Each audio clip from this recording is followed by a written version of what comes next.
மீன்களை பிடித்தவர் மனுஷனை பிடிக்கவே மாற்றின இயேசு படகிலிருந்து நிச்சயம் ஒரு நாள் மறுதலிப்பேன் என்று அறிந்தும் அழைத்தவர் அருகிலுண்டு.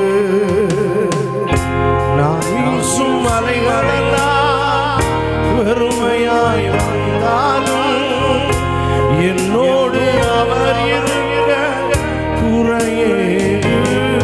புயலடித்தாலும் மலை அடித்தாலும் என் துதிகள் கரை தெரியாமல் கண் அலைந்தாலும் என் துதிகள் ஓயாது.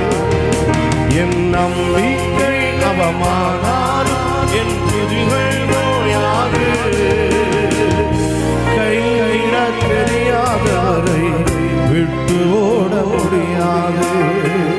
உம்மை விட்டால் நம்புவதற்கு வேற யாரும் கிடையாது.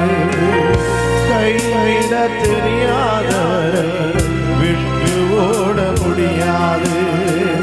உம்மை விட்டால் நம்புவதற்கு வேற நல்ல கரங்களை தட்டி கைவிட தெரியாதவரை விட்டு ஓட முடியாது.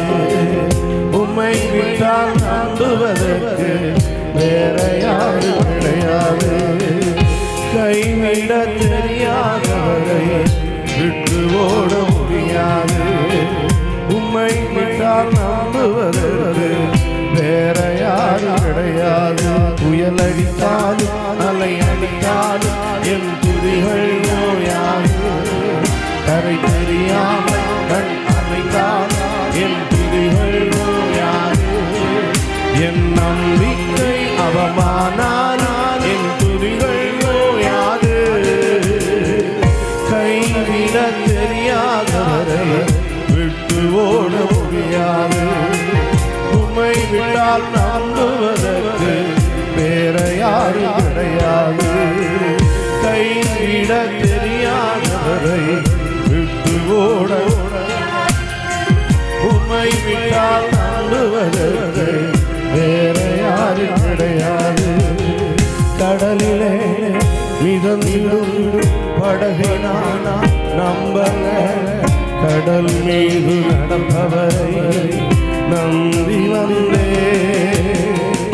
நீந்திட தெரிந்த அவனாயிருந்தும் நீர் வந்து கை தூக்க காத்திருந்தே.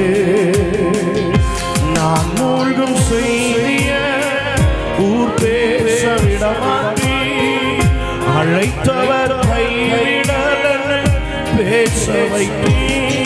புயல் அடித்தாலும் அலை அடித்தாலும் என் துதிகள் ஓயாது. கரை தெரியாமல் கண் அலைந்தால் என் துதிகள் ஓயாது. என் நம்பிக்கை அவமானால் என் துதிகள் ஓயாது. கைவிட தெரியாதவரை விட்டு ஓட முடியாது. உம்மை விட்டால் நம்புவதற்கு வேற யாரும் கிடையாது. கைவிட தெரியாதவரை விட்டு ஓட முடியாது.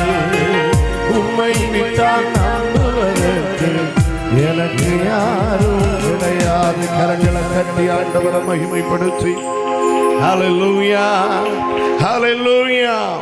ஆண்டவர் இயேசு கிறிஸ்துவின் பரிசுத்த நாமம் மகிமைப்படுவதாக. இந்த நல்ல காலை வேளையிலும் தேவ சமூகம் வந்திருக்கிற நேரலையிலும் எங்களோடு கூட இணைந்து இந்த வார்த்தைகளை கவனிக்கிற ஒவ்வொரு தேவ பிள்ளைகளையும் ஆண்டவர் இயேசு கிறிஸ்துவின் நாமத்தில் அன்போடு வாழ்த்தி வரவேற்கிறேன். இந்த காலை பொழுதிலும் தெய்வ சமூகத்தில் நாம் கூடி தேவனை ஆராதிப்பதற்கும் தேவ சத்தத்தை கேட்பதற்கும் நமக்கு பாராட்டின எல்லா கிருபைகளுக்காக கர்த்தரை ஸ்தோத்திரிக்கிறேன். இந்த காலை வேளையிலும் கர்த்தர் நம்மோடு கூட பேசும்படிக்கு ஆவியானவர் நமக்கு அருளுகிற ஒரு வேத வசனத்துக்கு நேராக நம்முடைய சிந்தைகளை திருப்பிக் கொள்வோம். அப்போஸ்தலனாகிய பேதுரு எழுதின முதலாவது நிருபம். அப்போஸ்தலனாகிய பேதுரு எழுதின முதலாம் நிருபம் அதனுடைய 1வது அதிகாரம் 13 முதல் 17 வரையிலான வசனங்களை நாம் எல்லாரும் சேர்ந்து வாசிக்க போகிறோம். 1 பேதுரு 1வது அதிகாரம் 13 முதல் அதனுடைய 17 வரையிலான வசனங்களை எல்லாரும் சேர்ந்து சத்தமா வாசிப்போம். ஆகையால் நீங்கள் உங்கள் மனதின் அறையை கட்டிக்கொண்டு தெளிந்த புத்தியுள்ளவர்களாயிருந்து இயேசு கிறிஸ்து வெளிப்படும் போது உங்களுக்கு அளிக்கப்படும் கிருபையின் மேல் பூரண நம்பிக்கை உள்ளவர்களாயிருங்கள். நீங்கள் முன்னே உங்கள் அறியாமையினாலே கொண்டிருந்த இச்சைகளின்படி இனி நடவாமல் கீழ்ப்படுகிற பிள்ளைகளாயிருந்து உங்களை அழைத்தவர் பரிசுத்தராயிருக்கிறது போல நீங்களும் உங்கள் நடக்கைகள் எல்லாவற்றிலேயும் பரிசுத்தராயிருங்கள். நான் பரிசுத்தர் ஆகையால் நீங்களும் பரிசுத்தராயிருங்கள் என்று எழுதியிருக்கிறது. அன்றியும் பட்சபாதமில்லாமல் அவனவனுடைய கிரியைகளின்படி நியாயம் தீர்க்கிறவரை நீங்கள் பிதாவாக தொழுது கொண்டு வருகிறபடியால் இங்கே பரதேசிகளாய் சஞ்சரிக்கும் அளவும் பயத்துடனே நடந்து கொள்ளுங்கள். அல்லேலூயா. அருமையான இந்த வசனத்துக்காக நான் கர்த்தரை ஸ்தோத்திரிக்கிறேன். தேவ மனிதனாய் அதாவது 12 அப்போஸ்தலர்களில் ஒருவராயிருக்கிற வயதில் மிகவும் முதிர்ந்தவராயிருக்கிற சீமோன் பேதுரு என்று அழைக்கப்பட்ட பேதுரு அப்போஸ்தலன் ஆமென் இந்த நிருபத்தை எழுதினதாக நாம் பார்க்க முடிகிறது. அதாவது கிட்டத்தட்ட ஆமென் கிறிஸ்துவுக்கு பின் 62 முதல் 64 வரையிலான வருடங்களுக்கு இடைப்பட்ட காலத்தில் நீரோ ஆமென் மன்னர் ரோமாபுரியை தலைமையிடமாக கொண்டு ஆமென் சக்கரவர்த்தியாக நீரோ இருந்த காலகட்டத்தில் பேதுரு இரத்த சாட்சியாக ஆமென் தலைகீழாக சிலுவையில் அறையப்பட்டு மரிக்கப்படுகிறார். அந்த காலகட்டத்திற்கு முன் இந்த நிருபத்தை ஆமென் குறிப்பாக ஆமென் அந்த ஆசியா மைனர் இன்றைய துருக்கி பகுதியில் இருக்கிற ஆமென் பகுதிகளில் ரட்சிக்கப்பட்ட பின்பு உபத்திரவங்கள் நிமித்தம் சிதறி போன அந்த ஆமென் ஜனங்களுக்கு விசுவாசிகளுக்கு ஆமென் அந்த முதல் பகுதியிலே அந்த பெயர்கள் சொல்லியிருக்கிறது. பொந்து, கலாத்தியா, கப்பதோக்கியா, ஆசியா, பித்துனியா இந்த பகுதிகளிலே சிதறி போயிருந்த திருச்சபையாரை உற்சாகப்படுத்தவும் திடப்படுத்தவும் அவர்கள் செய்ய வேண்டியது என்னவென்று கற்றுக் கொடுக்கும்படியாக எழுதப்பட்ட ஒரு நிருபமாக இருக்கிறது இந்த நிருபம். இது எங்கே இருந்து இதை இவர் எழுதுகிறார் அப்படின்னா அவர் அதிகபட்சமாய் ரோமாபுரியிலிருந்து எழுத வேண்டும் என்பது நமக்கு அறிய முடிகிறது. ஏன்னா பேதுரு ஊழியம் செய்த ஸ்தலம் ரோமாபுரி. 1 பேதுரு 5:13 வாசிக்கிற பொழுது பாபிலோன் அப்படின்னு ஒரு பெயர் கொடுக்கப்பட்டிருக்கிறது. அநேக வேத பண்டிதர்கள் சொல்லுகிறார்கள் அது ரோமாபுரிக்கு கொடுக்கப்பட்ட ஒரு ஆவிக்குரிய பெயராக இருக்கலாம்.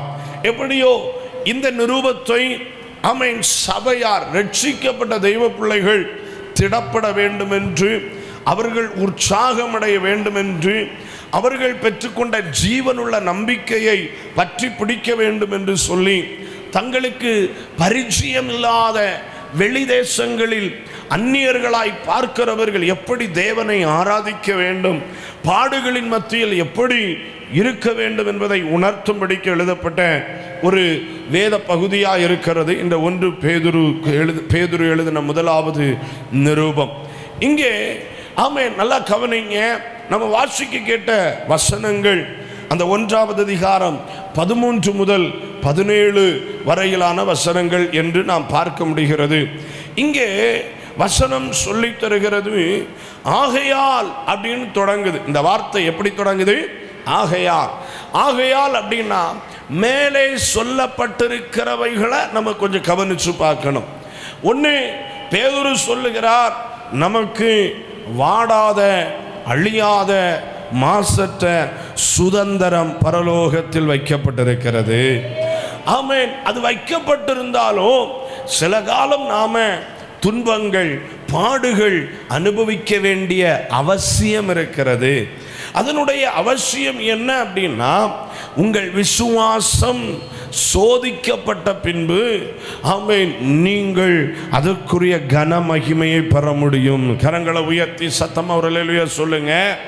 அப்போ ஆமென் கண்டிப்பா உங்க விசுவாசம் சோதிக்கப்பட்டே ஆகணும் ஆமென் அப்படின்னு சொல்லிட்டு வருகிற பொழுது அந்த விசுவாசத்தின் பலன் என்ன அப்படிங்கிறத 9வது வசனத்தில் சொல்றார். உங்கள் விசுவாசத்தின் பலனாகிய ஆத்தும ரட்சிப்பை அடைகிறீர்கள். அப்படின்னா விசுவாசம் நமக்குள் கொண்டு வருகிற ஒரு விஷயம் என்னன்னா ஆத்தும ரட்சிப்பு. எல்லாரும் சத்தமா சொல்லுங்க. ஆத்தும ரட்சிப்பு அது விசுவாசம் நமக்கு கொண்டு வருகிறது. அதனால அந்த விசுவாசம் கண்டிப்பா சோதிக்கப்பட வேண்டியது அவசியம்னு சொல்லி அந்த ஆத்தும ரட்சிப்பை குறித்து தீர்க்கதரிசிகள், பழைய ஏற்பாட்டு தீர்க்கதரிசிகள் அதிகமாய் பேசி இருக்கிறார்கள், முன்னுரைத்திருக்கிறார்கள். அவர்கள் முன்னுரைத்த பொழுது அதை குறித்து அதிகமாய் ஆராய்ந்திருக்கிறார்கள் என்று பேதுரு சொல்லுகிறார். அந்த காலத்தை குறித்தும் அந்த ரட்சிப்பை குறித்தும் அனுபவங்களை குறித்தும் அதிகமாய் ஆராய்ந்திருந்தார்கள். அது மாத்திரமல்ல ஆமென், ஆனால் அவர்கள் ஒன்று அறிந்திருந்தார்கள், அந்த ஆத்தும ரட்சிப்பின் அனுபவங்கள் நம்முடைய காலத்துக்கோ நமக்கோ அல்ல, அது ஒரு புதிய ஏற்பாட்டு திருச்சபை வரப்போகிறது, அந்த காலத்திற்குரியது என்பதை அறிந்திருந்தார்கள். மாத்திரமல்ல வேதம் சொல்லுது அந்த ஆத்தும ரட்சிப்பை குறித்து தேவதூதர்களும் ஆவலாய் பார்க்க காத்திருந்தார்கள். ஹல்லேலூயா. ஆசையாய் இருந்த அந்த ரட்சிப்பு, நல்லா கவனிங்க தேவ பிள்ளைகளே, நானும் நீங்களும் பெற்றிருக்கிற இந்த ஆத்தும ரட்சிப்பு என்பது விலையேற பெற்றது. அநேக பரிசுத்தவான்கள் இதற்காக காத்திருந்திருக்கிறார்கள். ஆமென். தேவதூதர்களும் இதை பார்க்க ஆசையாய் இருந்திருக்கிறாங்க. இப்படிப்பட்ட ஆத்தும ரட்சிப்பை பெற்ற நீங்களும் நானும் எப்படி வாழ வேண்டும் என்பதைத்தான் இந்த வசனம் நமக்கு கற்றுத்தருகிறது. இன்னைக்குள்ள பிரசங்கத்தின் தலைப்பு ஆத்தும ரட்சிப்படைந்தவர்களுடைய வாழ்வு. ஆத்தும ரட்சிப்படைந்தவர்களுடைய வாழ்வு. இப்பொழுது ஆமென், ஒவ்வொரு விஷயத்தை நாம நேரம் இருக்கிறது போல கவனிக்க கர்த்தர் நமக்கு உதவி செய்வாராக. அந்த 13வது வசனத்தை எடுத்தவர்கள் ஒருவர் வாசியுங்கள். ஆகையால் 1 பேதுரு 1:13. ஆகையால் நீங்கள் உங்கள் மனதின் அறையை கட்டிக்கொண்டு உங்கள் மனதின் அறையை கட்டிக்கொண்டு தெளிந்த புத்தியுள்ளவர்களாயிருந்து இயேசு கிறிஸ்து வெளிப்படும் போது உங்களுக்கு அளிக்கப்படும் கிருபையின் மேல் பூரண நம்பிக்கை உள்ளவர்களாயிருங்கள். கரங்களை உயர்த்தி அல்லேலூயா சொல்லுங்க. ஆமென். முதலாவது ஆத்தும ரட்சிப்படைந்தவர்களுடைய வாழ்வு எப்படி இருக்கணும் அப்படின்னா, 1, ஆகையால் நீங்கள் உங்கள் மனதின் அறையை கட்டிக்கொண்டு. அப்படின்னா முதல்ல நாம எப்படி வாழணுமா? மனதின் அறையை கட்ட வேண்டும். எல்லாரும் சத்தமா சொல்லுங்க. என்ன செய்யணும்? மனதின் அறையை கட்ட வேண்டும். கர்த்தருக்கு ஸ்தோத்திரம். இந்த ஆமென் காமென் ஒரு கான்செப்ட், இந்த கருத்து, இந்த பார்வை பேதுருவுக்கு எங்க இருந்து கிடைச்சிச்சு அப்படின்னு பார்த்தா, ஆமென், யூதர்களாக இருக்கிற அவர்கள் யூதர்களுடைய வாழ்க்கையில கச்சை கட்டுவது என்பது ரொம்ப முக்கியமானது. கச்சை கட்டுவது என்பது ரொம்ப முக்கியமான ஒன்று.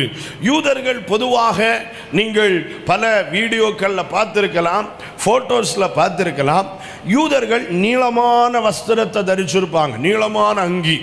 அந்த அங்கியை தரித்திருக்கிறவர்கள் ஆமென், அந்த அங்கியை தரித்துவிட்டு கண்டிப்பா தங்களுடைய அறையை என்ன செய்யணும்? கச்சையை கொண்டு கட்ட வேண்டும். அப்படின்னா தான் அந்த வஸ்திரத்தை தரிச்சுக்கிட்டு அவங்களால ஏதாவது வேலை செய்ய முடியும். ஒரு அல்லேலூயா சொல்லுங்க. ஆமா, கண்டிப்பா அறை கட்டப்பட வேண்டும். அப்பதான் அவர்களுக்கு வஸ்திரத்தை குறித்த ஒரு உறுதி இருக்கும். கரங்களை உயர்த்தி அல்லேலூயா சொல்லுங்க. ஆமென். மாத்திரமல்ல, ஒரு வேலை செய்யணும்னா அவங்களுக்கு தேவையான பலன் இந்த அறை கட்டுதலில் தான் இருக்கிறது. ஆமென். யூதர்களுடைய வாழ்வையும் அறை கட்டப்படுதலையும் தவிர்க்கவே முடியாது, பிரிக்கவே முடியாது. ஆமென். அதுபோல தான் அதை மனதில் வைத்த பேதுரு சொல்லுகிறார், ஆத்தும ரட்சிப்பை பெற்ற தேவ பிள்ளைகளே, நீங்கள் உங்கள் மனதின் அறையை கட்ட வேண்டும். ஹல்லேலூயா. ஆமென். ஒரு வீட்டுக்குள்ள வச்சு அந்த துணியை போட்டுட்டு அறையை கட்டின பிறகு அவர் வெளியே இறங்குவார். தன் அன்றாட வாழ்க்கையில் செயல்படுவதற்கு அறை கட்டப்பட வேண்டும். அது ரொம்ப முக்கியமானதாய் பார்க்க முடிகிறது. அவர்களுடைய ஆயத்தத்தில், அவர்களுடைய வஸ்திர ஒழுங்குகளில், அவர்களுடைய வாழ்வின் அனுதின கடமைகளில் ஒன்று அறை கட்டப்பட்டு ஆக வேண்டும். கவனிங்கள், சில வாரங்களுக்கு முன்னால நம்ம எபேசியர் 6வது அதிகாரத்திலிருந்து சர்வாயுத வர்க்கத்தை குறித்து நம்ம தியானிச்ச ஞாபகம் உங்களுக்கு இருக்கும். நல்ல படம்லாம் போட்டு நம்ம அதை ஆமென் படித்தோம். ஹல்லேலூயா சொல்லுங்க. ஆமா, அதுல ரொம்ப முக்கியமா நம்ம பார்த்தோம், கச்சை கட்டப்பட வேண்டும். கச்சை என்ன செய்யணும்? கட்டப்படணும். ஒரு யுத்த வீரனை பொறுத்த அளவில் அவன் எல்லா வஸ்திரத்தையும் போட்டிருந்தாலும் அவனுக்கு பெல்ட் ரொம்ப முக்கியம். அவனுக்கு பெல்ட் ரொம்பவே முக்கியம். ஆமென், ஸ்தோத்திரம். பெல்ட் இல்லாம ஒரு மனுஷனால தைரியமா, ஒரு யுத்த வீரனால தைரியமா போக முடியாது. ஏன்னா அன்னைக்கே சொன்னேன், ஆமென், பெல்ட் எதுக்கு கட்டப்படுறான் தெரியுமா? ஒண்ணு, அவனுடைய மானம் காப்பாற்றப்படணும். ஹல்லேலூயா சொல்லுங்க. யுத்தம் செய்யறதுக்கு ஆமென் ஆயுதத்தை கரத்தில் எடுக்கிற பொழுது தன் வஸ்திரம் தன் பிடியை விட்டு என்ன செய்திடக்கூடாது, போயிடக்கூடாது. ரொம்ப முக்கியம். அது ரொம்ப கவனமா இருக்கணும். ஊழியம் செய்கிறவங்க, விசுவாச தெய்வ பிள்ளைகள் ரொம்ப கவனிக்க வேண்டியது, நம்முடைய வாழ்க்கையை காத்துக்கொள்ள ரொம்ப ஜாக்கிரதையா இருக்கணும். அதுக்கு கச்சை, இடை கட்டுதல், அரை கட்டுதல் ரொம்ப முக்கியம். கரங்களை உயர்த்தி சத்தமா ஒரு அல்லேலூயா சொல்லுங்க பார்க்கலாம்.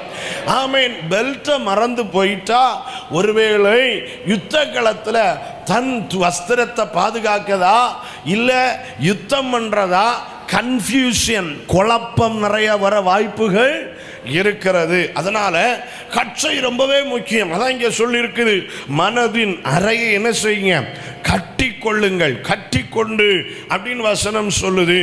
ஆமென், ஆமென். அந்த ஆமென் இடை கட்டு பாத்தீங்கன்னா, ஒரு ஜிம் போறீங்க அப்படின்னா ஜிம்ல வெயிட் லிஃப்ட் பண்றவங்க இருப்பாங்க. வெயிட் லிஃப்ட் பண்றவங்களை பாத்தீங்கன்னா அவர்கள் முதல்ல என்ன செய்வாங்கன்னா, இந்த இடையை ரொம்ப டைட்டா கட்டுவாங்க. எவ்வளவு டைட் பண்ண முடியுமோ அவ்வளவு டைட்டா கட்டுவாங்க. அதை நீங்க அவங்க பிராக்டிஸ் எடுக்கிற இடத்துல போய் பார்த்தீங்கன்னா அதை பார்க்கும்போது நமக்கு வருத்தமா இருக்கும். அந்த அளவுக்கு டைட்டா கட்டுவாங்க. தன்னுடைய இடுப்பு பகுதியை ஆமென் இந்த அடி வயிறோட சேர்த்து ரொம்ப டைட்டா ஒரு பெல்ட்டை வச்சு கட்டுவாங்க. அவங்களால ஆமென் அந்த கட்டுல மூச்சு கூட சரியா விட முடியாம போகலாம். அந்த அளவுக்கு டைட்டா கட்டுவாங்க. அப்பதான் அவங்களால பெரிய கனமுள்ள ஆமென் அந்த வெயிட்டை என்ன செய்ய முடியும், தூக்க முடியும். அது நமக்கு பலனை தருது, ஒரு துடத்தை தருது. என்னால முடியும். ஆமென். இல்லைன்னா சில நேரத்தில் அந்த வெயிட்டை தூக்கும் போது இந்த இடை ஆமென் கீழ் சரீரத்துக்கும் மேல் சரீரத்துக்கும் இருக்கிற அந்த தொடர்புகள், ஜாயிண்ட் உடைந்து போக வாய்ப்புகள் இருக்கிறது. ஆமென். ஜாயிண்ட் எல்லாம் தகர்ந்து போக வாய்ப்பு இருக்கிறது. என்னை கேட்கிற தேவனுடைய பிள்ளைகளே, ஆவிக்குரிய வாழ்க்கையில மனதின் அறை கண்டிப்பா கட்டப்படணும். இல்லாட்டா வாழ்க்கையில பல ஆபத்துக்கள் வர வாய்ப்பு இருக்கு. ஆவிக்குரிய வாழ்க்கையில ஆமென் பல பாடுகள் வழியாத்தான் பரலோகத்துக்கு போக முடியும். இது பட்டுமெத்தையின் வாழ்க்கை அல்ல. ஆமென், இது முட்கள் நிறைந்த பாதை. இது ஆவிக்குரிய வாழ்க்கை என்பது கடினமான பாதை. துன்பங்கள் வழியாகத்தான் பரலோகத்துக்கு போக முடியும் என்று வேதம் சொல்லி இருக்கிறது. ஆமென், நீங்கள் துன்பப்பட வேண்டியது அவசியம் என்று வேதம் சொல்லி தருகிறது. பாடுகளையும் கிறிஸ்தவ வாழ்க்கையும் பிரிக்கவே முடியாது. உபத்திரவத்தையும் கிறிஸ்தவ வாழ்க்கையும் பிரிக்கவே முடியாது. ஒவ்வொரு தனிப்பட்ட நபருக்கும் சொல்லுகிறேன், பாடுகள் இல்லாமல் கிறிஸ்தவ வாழ்க்கை கிடையாது. ஆமென். அப்போஸ்தலர்கள் என்ன சொன்னாங்க? அநேக பாடுகள் வழியாகத்தான் தேவனுடைய ராஜ்யத்திற்குள் நாம் பிரவேசிக்க வேண்டும். ஆமென். மாத்திரமல்ல, இயேசு கிறிஸ்து என்ன சொன்னார்? இந்த உலகத்திலே உங்களுக்கு உபத்திரவம் உண்டு, நீங்கள் திடன் கொள்ளுங்கள் என்றார். அப்படின்னா பல பிரச்சனை வழியாத்தான் போகணும், பல பாடுகள் வழியாத்தான் போகணும், பல சவால்கள் வழியாகத்தான் போகணும். எதையும் நான் சர்ச்சுக்கு வந்ததுனால, இயேசு கிறிஸ்துவை ஏற்றுக்கொண்டதுனால, ஆத்தும ரட்சிப்பை பெற்றுக்கொண்டதுனால ஒரு கஷ்டமும் இருக்காதுன்னு சொல்லவே முடியாது. கஷ்டங்கள் வழியாகத்தான் பிரயாணப்பட்டு ஆகணும். ஆனால் இந்த நேரத்தில் நான் சகிக்கணும், நான் தாங்கணும், நான் மேற்கொள்ளணும், நான் வெற்றி கொள்ளணும்னா என் மனதின் அறை கட்டப்பட்டு ஆக வேண்டும். கரங்களை உயர்த்துறல் சொல்லுங்க. ஒன்று, நான் வெட்கப்பட்டு போகாம இருக்கணும்னா எனக்கு அறை கட்டப்படணும். ஆமென். ரெண்டு, என் பாடுகளை தாண்டி போகணும்னா என் மனதின் அறை கட்டப்படணும். கர்த்தருக்கு ஸ்தோத்திரம். இப்படி சொல்லிட்டே போலாம். ஆமென். இன்னும் ஆமென், அத்லெட் விளையாடுறவங்க, ஆமென், அனுதினமும் விளையாட்டுகளில் ஈடுபடுகிறவர்கள், ஆமென், அவர்கள் கூட தங்கள் போட்டிகளுக்கு போகிறதற்கு முன்னே தங்கள் அரை கட்டை ஒன்று அவர்கள் பரிசோதிச்சுட்டு தான் விளையாட்டு போட்டிக்குள்ள அவர்கள் போவார்கள். ஹல்லேலூயா. ஆமென். பாருங்க, ஒரு விவசாயி கூட விவசாயத்துக்கு இறங்குறதுக்கு முன்னால தன்னுடைய அறையில் கட்டப்பட்ட வஸ்திரத்தை, நம்ம ஊர்ல பார்த்தா தெரியும், தலையில கட்டின டவலை எடுத்து என்ன செய்வாங்க, இடுப்புல டைட்டா கட்டிக்கிட்டு என்ன செய்வாங்க, வேலைக்கு போவாங்க. ஆமென். ஆமென். அது உண்மைதான். அது கட்டினாலே கொஞ்சம் எக்ஸ்ட்ரா நம்மால வேலை செய்ய முடியும். ஆமென். முன்னாடி ஞாபகம் இருக்கிறது, ஆமென், சர்ச்சில் சாப்பாடு எல்லா வாரமும் இருக்கிற அந்த நாட்களில் எங்களுக்கு வார நாட்கள் எல்லாம் எங்கேயாவது போய் விறகை சவதரிக்கிறதே வேலையா இருக்கும். கிடைக்கிற வாய்ப்புல ராத்திரியோ பகலோ எங்க விறகு கிடைக்குமோ போய் அதை மரத்மா வெட்டி துண்டாக்கி அதை எடுத்துக்கொண்டு வருவோம். ஆமென். அதை இங்க கொண்டு வந்து பீஸ் பீஸா வெட்டி அதை கட்டி அதை அடுக்கி இது தீந்துகிட்டே இருக்கும், ஒரு பக்கம் வந்துகிட்டே இருக்கும். ஆமென். அப்போ அந்த நாட்கள்ல என்ன செய்வோம் அப்படின்னா, வேலை செய்யறதுக்கு, ஆமென், வெயிட்ல சிலர் தொடர்ந்து நம்ம வேலை செய்யற பழக்கம் இல்லைல்ல. அப்போ ஆமென், என்ன செய்வோம், இடுப்பெல்லாம் ரொம்ப வலிக்கிறது மாதிரி இருக்கும். அப்போ வேலை தொடங்குறதுக்கு முன்னாலேயே ஆமென், ஒரு டவலை எடுத்து இடுப்ப டைட்டா கட்டி இருப்போம். அன்னைக்கு சாயங்காலம் வரைக்கும் வேலை அழகா நடக்கும். ஹல்லேலூயா சொல்லுங்க பார்க்கலாம். ஆமா, ரொம்ப டயர்ட் இருக்காது, ஒரு பலம் இருக்கும், ஒரு தைரியம் இருக்கும். இன்னைக்கு கர்த்தர் சொல்றாரு, தெய்வஜனமே, உன் மனதின் அறை கட்டப்பட வேண்டும். நீ செய்ய வேண்டியதை செய்து முடிக்கிறதுக்கு தேவையான உனக்கு தைரியம் உண்டாக உன் மனதின் அறை கட்டப்பட்டு ஆக வேண்டும். ஹல்லேலூயா. எப்படி கட்டப்படணும்? ஆமென். எபேசியருக்கு எழுதின நிருபம் 6வது அதிகாரத்துல அந்த கச்சை எதுவா இருக்கணும்னு வசனம் சொல்லுது. ஆமென். ஸ்தோத்திரம். எபேசியர் 6வது அதிகாரத்துக்கு நேராக உங்கள் சிந்தைகளை திருப்பிக் கொண்டு, ஆமென், அதனுடைய ஆமென் 14வது வசனத்தை வாசிங்க. பொல்லாங்கனையும், ஆமென், 14 சத்தியம் என்னும் கச்சையை, சத்தியம் என்னும் கச்சையை உங்கள் அறையில் கட்டினவர்களாயும், அறையில் கட்டினவர்களாயும், நீதி என்னும் மார்க்கவசத்தை தரித்தவர்களாயும் அப்படின்னா வசனம் சொல்லுது. தெய்வஜனமே, எந்த கச்சை எடுத்து என் மனதின் அறையை கட்டணும் தெரியுமா? சத்தியம் என்கிற கச்சையை எடுத்து என் அறையை கட்ட வேண்டும். ஹல்லேலூயா. சத்தியம் என்கிற கச்சையினால் என் அறை இன்றைக்கு கட்டப்பட வேண்டும் என்று சொல்லுகிறார் கர்த்தருடைய ஆவியானவர். நல்லா கவனிங்க தேவனுடைய பிள்ளைகளே. ஆமென். சத்தியம் என்றால் என்ன? வேதத்தில் வசனம் சொல்லுது. இயேசு சொன்னார், வேதமே சத்தியம். ஹல்லேலூயா சொல்லுங்க. ஆமா, வேதமே சத்தியம். இந்த வேதம் தான் சத்தியம். ஆனா இந்த வேதம் பல விதங்களில் இருக்கிறது. மனசாட்சியில கூட வேதம் இருக்கிறது என்று வசனம் நமக்கு கற்றுத்தருகிறது. ஆமென். வசனம் தான் சத்தியம். ஆனா இன்னைக்கு இந்த உலகத்துல வஞ்சிக்கப்பட்டு போகாம இருக்க கர்த்தருடைய ஆவியானவர் நமக்கு ஒரு மிகுந்த கிருபையை தருவாராக. ஆமென். வாயில வருகிறதெல்லாம் பேசிட்டு அதை சத்தியம்னு சொல்ற அநேக சத்தங்கள் தேசத்தில் எழும்பி இருக்கிறது. இதன் நடுவில் வேத வசனத்தை புரிந்து கொண்டு அதை சத்தியமாக அரை கச்சாக கட்டுவதற்கு கர்த்தர் கிருபை தருவாராக. கரங்களை உயர்த்தி ஒரு ஆமென் சொல்லுங்க. அல்லேலூயா. ஆமா, சத்தியம், சத்தியத்தை அறிந்து கொண்டு சத்தியத்தில் நிலைத்திருக்க கர்த்தர் நம் ஒவ்வொருவருக்கும் வேண்டிய கிருபைகளை தருவாராக. ஆமென். செவிக்கினிய வார்த்தைகளும் கேட்கிறதற்கு நன்றாய் தோன்றுகிற வார்த்தைகளும், ஆமென், பலவிதமான போதனைகளிலும் நீங்கள் அலைப்புண்டு தெரியாதபடிக்கு சத்தியத்தை சத்தியமாய் கை கொண்டு சத்தியத்தை உங்கள் மனதின் அரை கச்சையாய் கட்டிக்கொள்ள கர்த்தர் உங்களுக்கு கிருபை தருவாராக. அல்லேலூயா. பாருங்க, சத்தியத்தை கட்டணும். அது மாத்திரமல்ல, சங்கீதம் 30 இன்னைக்கு வாசிச்ச சங்கீத பகுதிக்கு வாங்க. சங்கீதம் அதனுடைய 30 அதனுடைய ஸ்தோத்திரம் 11வது வசனத்தை வாசிங்க பார்க்கலாம். என் புலம்பலை ஆனந்த களிப்பாக மாற பண்ணினி என் மகிமை அமர்ந்திராமல் உம்மை கீர்த்தனம் பண்ணும்படியாக நீர் என் இரட்டை களைந்து போட்டு மகிழ்ச்சி என்னும் கட்டினால் என்னை இடை கட்டினீர். இரண்டாவது, நம்முடைய மனதின் அறை எதனால் கட்டப்படணும்னு கர்த்தர் விரும்புறாருன்னா மகிழ்ச்சி என்னும் கட்டினால் கட்டப்படணும். கரங்களை உயர்த்தி அல்லேலூயா சொல்லுங்க. ஆமா, இன்னைக்கு இந்த உலகத்துல எல்லாம் உண்டு. படிப்புண்டு, வேலை உண்டு, பணம் உண்டு, ஆமென், அந்தஸ்து உண்டு, உறவுகள் உண்டு, எல்லாம் உண்டு. இல்லாத ஒன்று மகிழ்ச்சி. புரிஞ்சவங்க மட்டும் கரங்களை உயர்த்தி நல்ல ஒரு அல்லேலூயா சொல்லுங்க. ஆமா, எல்லாம் இருக்கு, சொல்றதுக்குன்னு வேற ஒன்றும் இல்லை, எல்லாம் இருக்கு. ஆனா இல்லாத ஒன்று மகிழ்ச்சி. ஆமா, மகிழ்ச்சி. இன்னைக்கு கர்த்தர் சொல்றாரு, உன் மனம், ஆமென், மகிழ்ச்சி என்னும் கட்டினால் கட்டப்படுவதாக. ஆமென், ஸ்தோத்திரம். எத்தனை பேர் இன்னைக்கு அந்த மகிழ்ச்சி வேணும்னு நினைக்கிறீங்க? ஆமாங்க, நம்ம வாழ்க்கைக்கு தேவை கர்த்தர் தருகிற மகிழ்ச்சி. ஆமா, மகிழ்ச்சி அது கர்த்தருடைய வேலை. பணம் இருக்கிறதுனால மகிழ்ச்சி வரும்னு அர்த்தம் கிடையாது. கல்வி இருக்கிறதுனால மகிழ்ச்சி வரும்னு அர்த்தம் கிடையாது.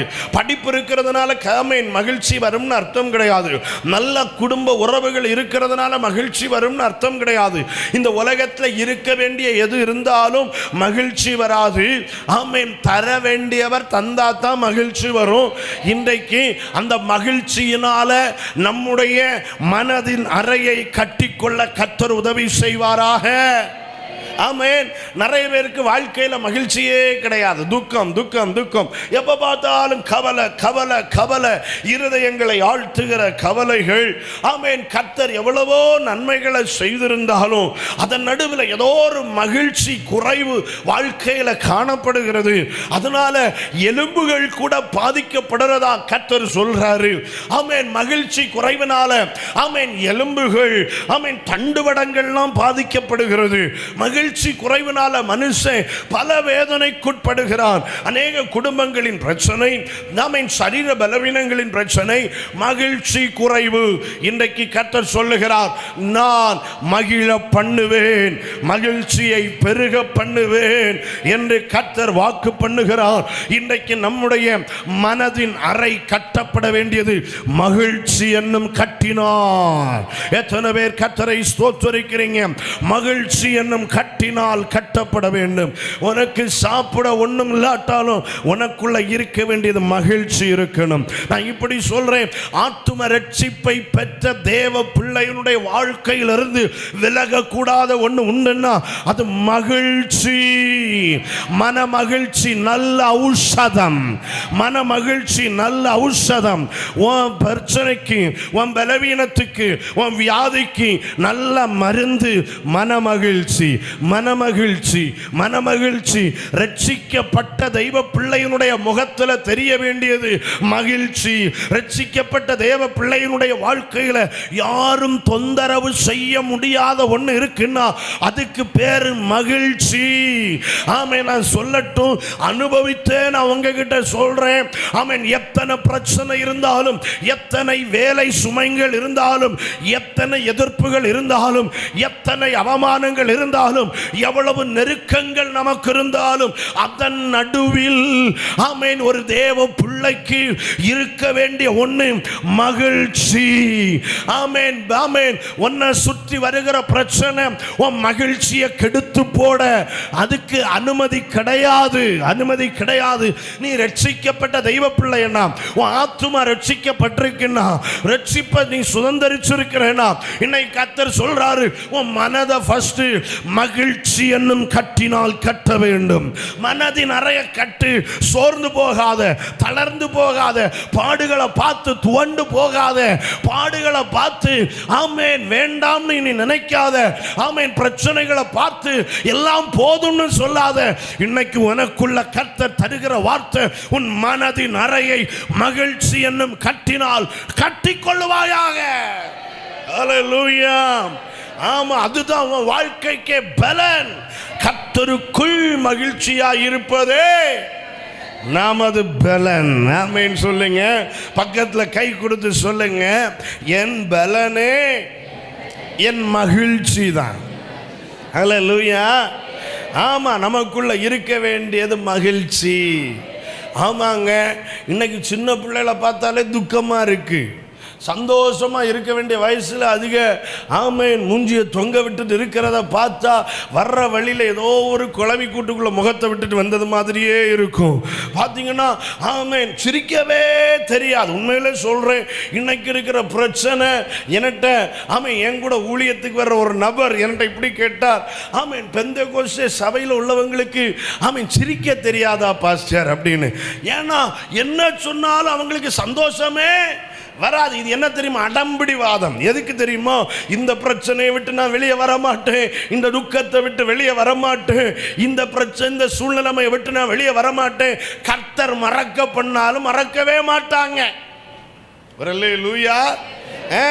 உண்மையா ரட்சிக்கப்பட்ட தெய்வ பிள்ளைன்னா சபைக்கு வருகிற பொழுது, தேவ சமூகத்துக்கு வருகிற பொழுது பிரச்சனையோட வரலாம், துக்கத்தோட வரலாம், துயரத்தோட வரலாம், ஆமென் சுமக்க முடியாத சுமந்துட்டு வரலாம். ஆனா திருப்பி போகும்போது மகிழ்ச்சியா போகணும். அன்னாளை குறித்து வேதம் சொல்லுது, அவள் பின்பு துக்க முகமாய் இருக்கவே இல்லை.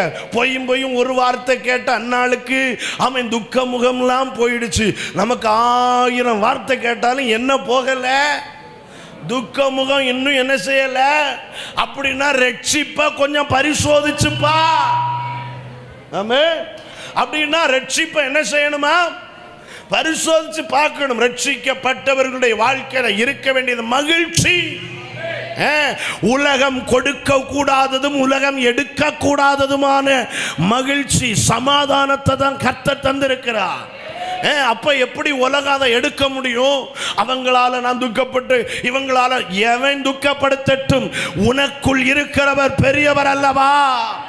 எந்த பிரச்சனை உன்னை அசைக்க முடியும்? ஆமென். உனக்குள்ள இருக்கிற மகிழ்ச்சி அது தேவன் உனக்கு கொடுத்த சொத்து. அந்த மகிழ்ச்சி என்னும் கட்டினால் உன் அறையை கட்டிக்கொள். ஆமா, மன அழுத்தத்தின் ஆவி வெளியேறி போகட்டும். ஆமா, துக்கத்தின் ஆவி வெளியே போகட்டும். புலம்பலின் ஆவி வெளியேறி போகட்டும். எப்போ பார்த்தாலும் கண்ணீர், அந்த அனுபவம் வெளியேறி போகட்டும். கர்த்தருக்கு ஸ்தோத்திரம். சில வீட்டுக்குள்ள ஆமென் பிரச்சனை முடியாததுக்கு காரணம் அந்த மகிழ்ச்சியை வெளிப்படுத்த தெரியல, மகிழ்ச்சியை அனுபவிக்க தெரியல. ஆமென் இருக்கிறவைகளை பார்த்து மகிழ தெரியாத ஒரு நபரால் ஆமென் எப்பொழுதுமே பிரச்சனை இருந்துகிட்டு தான் இருக்கும். அல்லேலூயா. ஆமென். ஒரு ரகசியத்தை பெரிய ஒரு எச்சரிப்பா உங்களுக்கு சொல்றேன், ஒரு வார்த்தையை. அதாவது கர்த்தருக்கு ஸ்தோத்திரம், ஒரு ஆமென் எப்போ என்ன சொன்னாலும் துக்கம் கவலை இதை விட்டு வெளியே வராத நபரை நீங்க பார்த்தீங்கன்னா ரொம்ப ஜாக்கிரதையா இருக்கணும். எப்படி இருக்கணும்? ரொம்ப எப்படி இருக்கணும்? ஜாக்கிரதையா இருக்கணும். ஏன் தெரியுமா? அந்த ஆவி யார்கிட்டெல்லாம் பேசுறாங்களோ அந்த ஆவி ஆள்கிட்ட வந்துடும். ரொம்ப கவனம். இந்த ஆவி தாவீரும் பரவும். ஆமாம், இந்த பிரசங்கத்தை கேட்டுட்டே முன் வரிசையிலேருந்து தூங்கிட்டு இருக்காங்க பாருங்க. அப்படின்னா எவ்வளவு துக்கம் அவங்க மேலே இருக்கும் பாருங்க, எவ்வளவு துக்கம் துயரம். ஆமாம், இயேசுவின் நாமத்தில் அந்த ஆவிகள் வெளியேறி போவதாக. ஆமாம், ஒரு அல்லேலூயா சொல்லுங்க பார்க்கலாம். ஆமாம், என்ன உண்மையில் பொய் இல்லை, ஊழியத்தில் பார்த்துட்டேன் நிறைய பேரை. ஆமேன். பாருங்க, ஆவியானவர் காட்டி தருவார். சிலர்லாம் ஆமேன் சில இடத்துல வந்துட்டு போனாலே எல்லாருக்கும் துக்கம் வந்துடும். அது ஒரு ஆவி. ஆமேன். அப்படிப்பட்டவங்களை ரொம்ப ஜாக்கிரதையா வைக்கணும். அதுக்குன்னு தள்ளிடக்கூடாது. அவங்களுக்காக ஒரு வார்த்தை ஜெபம் பண்ணணும். நீங்க ஆமென். அவங்களுக்குள்ள அந்த துக்கம் அவங்க மனசை கட்டி வச்சிருக்கு, கவலை மனசை கட்டி வச்சிருக்கு. சிலரை பார்த்துருக்கீங்களா, என்னதான் இருந்தாலும் இல்லாத ஒண்ணுக்கு வேண்டி கவலைப்பட்டுக்கிட்டே இருப்பாங்க. இல்லாத, ஆமா, பக்கத்தில் கை கொடுங்க, உங்களுக்கு உயிர் இருக்கான்னு கேளுங்க, உங்க உயிருக்காக சந்தோஷப்படுங்க. உங்களுக்கு தங்க வீடு இருக்கான்னு கேளுங்க, வாடகை வீடோ சொந்த வீடோ எப்படி இருக்கட்டும், ஆமேன். வாடகை வீட்டில் இருக்கிறவர்கள் பாக்கியவான்கள். அல்லேலூயா சொல்லுங்க பார்க்கலாம். ஆமாம், அதுக்கு நிறைய தியரியெல்லாம் இருக்கு, இப்போ வேண்டாம் விட்டுருவோம். எப்படியோ தங்க வீடு இருக்கா கேளுங்க, இருக்கு. அப்போ அந்த வீட்டுக்காக சந்தோஷப்படுங்க.